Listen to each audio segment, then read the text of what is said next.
may nagbabalik nga ba? So, yan po ang ating pag-usapan for today's video at kung bago ka pa lang sa aking channel, please subscribe po, like, and pakit na rin po natin guys ang notification bell upang ma-update po tayo tuwing ako po nag-upload patungkol sa Team Kalingap.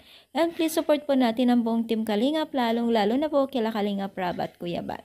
So, ano nga ba? Marami po talagang nangungulit sa ating mga comment section na gusto daw nilang bumalik ang Team Edrin. So, guys, alam naman natin na itong si Rina ay tahimik na po sa pader ni Ate Ruda at maayos na po at napakaganda po yung sitwasyon niya. At itong si Kalingap Edo naman po ay meron naman po siyang love team, si Beyonce, at yung ay marami pong kinikilig din po sa kanila.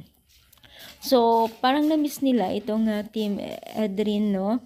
Itong mga netizens dahil po sa nakita nila siguro sa mga latest update po sa mga love team, no? So, parang na-miss nila yung sweet po bilang isang kuya ni Edo kay Rina. At alam naman natin noon talagang napaiyak itong si Kalingap Edo sa pagpapaalam niya kay Rina, no? Talagang maraming nalungkot at napaiyak po si Kalingap Edo that time. So, sa ngayon guys ay hindi natin pwedeng ibalik yon, no?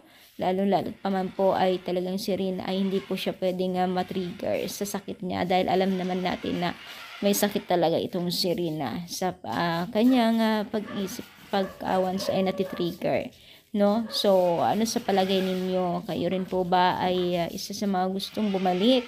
At or hindi na, i-comment down na po dito sa baba. At sana guys, huwag tayong makalimot sumuporta sa Team Kalingap.